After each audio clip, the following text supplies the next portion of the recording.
Sasa my brother, my friend, nikwambie, mimi nataka nikueleze kitu kimoja, ili wewe peke yako kwa wakati wako ujitafakari na ujue jukumu lako na nafasi yako. Katika hii dunia kuna wanawake na kuna wanaume. Hawa wote wana majukumu ya tofauti. Kwa mtazamo wangu mimi,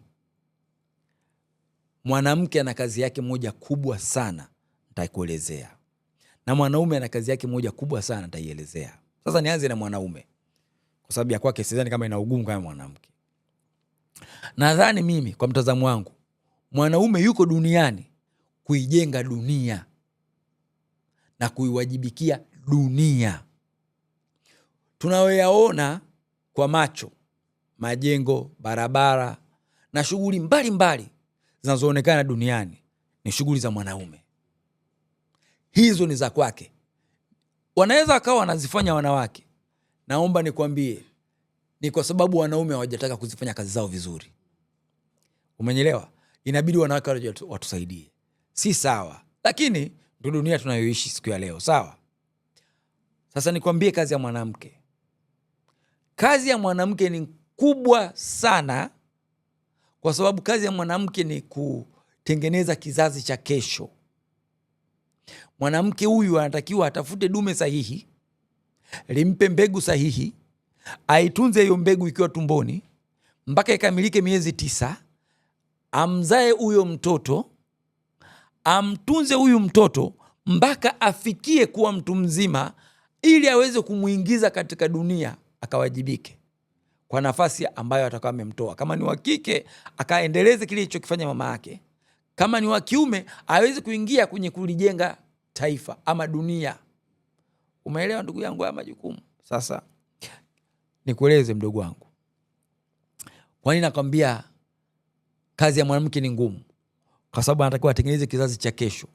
Mwanamke kama alivyo, nimeshasema siku moja katika story mimi na wewe, kazi yake ni kuzaa na watu ambao ni kizazi bora. Ndio maana mwanamke anaweza kana anatongozwa na wanaume wengi sana. Sio kwa sababu yeye ni mzuri, kwa sababu tu ni mwanamke.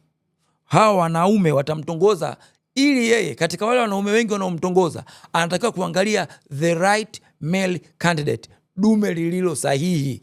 Ndilo ambao atabidi aliruhusu limpe mbegu ili apate mtoto aliyekuwa bora.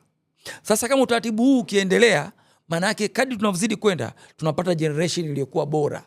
Ndio maana leo tunasikia tutasikizwa na akili sana. No. Ni kwa sababu katika hii miaka hivi karibuni wanawake wengi wamekuwa na hiyo nafasi ya kuweza kuchagua anataka kuzana nani.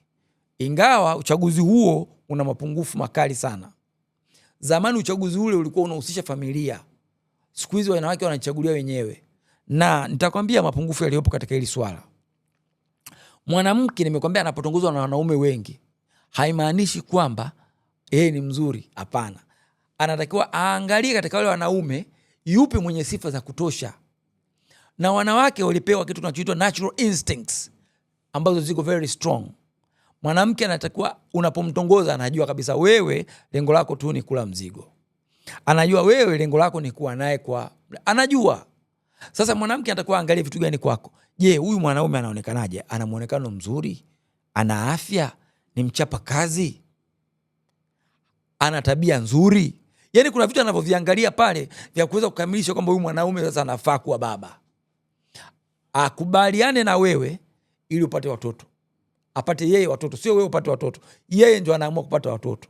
Na ndio maana tunasikia katika story kwamba watoto ni wa mama. Kwa sababu mama ndo anayejua baba yupi aliyepata naye huyu mtoto. Na kama hii naifikiriaga mwenyewe tu kwamba ukoo ungekuwa ni wa mama. Kwa sababu mama ndo anayeamua. Kwa sababu unaweza kuwa umezaa na mama ukajiita ukoo wa Stanley wakati kumbe wewe ni ukoo wa Kile. Mama anajua lakini anakaa tu kimya. Kwa mama tungekuwa tunakaa ukoo wa mama tunafikiri jambo lingekuwa la heri sana. Si ndivyo? Sasa kuna wanaume wapo duniani hawataki kuzaa. Kwa sababu ni mbegu dhaifu. Hazitaki kuruhusu. Na ndio maana mtu aliyepewa nafasi ya kuchuja ni mama. Kwa kutumia zile instincts. Bahati mbaya sana wakina mama na wenyewe leo wamepuuza hizo instincts. Wanachoangalia tu ni hela. Lakini huwezi kujua huyu mtu alipata hii hela yake wapi. labda aliokota tu.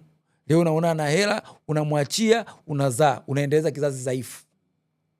Umeelewa Sasa hao ni wanawake. Ndio maana nakwambia wanawake wana kazi kubwa, kwa sababu they have to purify breed ya hapa duniani.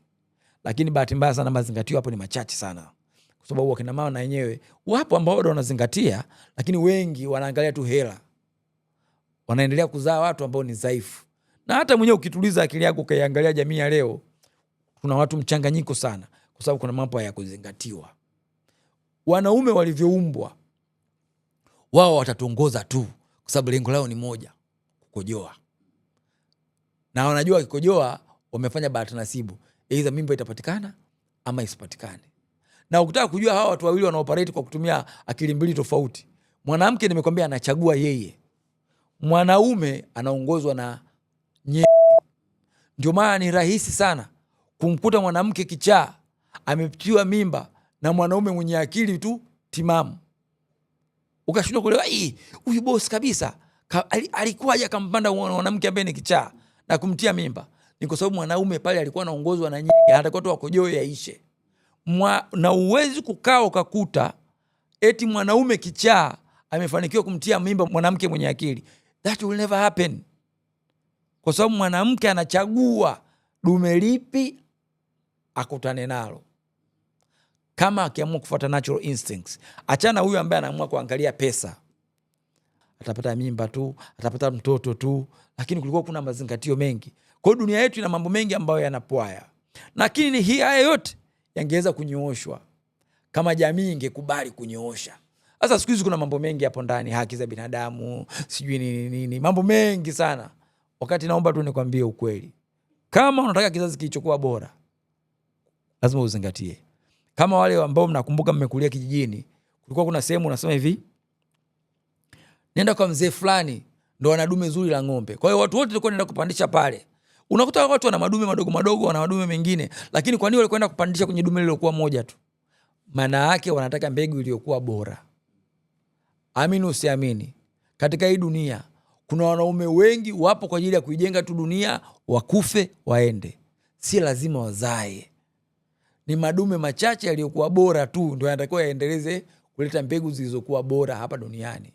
Eventually dunia ingekuwa iko very clean, ingekuwa na watu wote ambao ni smart, wenye akili, tungekuwa tuna machinery tu ambazo zinafanya mambo mazuri, na dunia ingekuwa ni safi sana. Sasa kwa sababu kuna mazingatio mengi yamepuuzwa,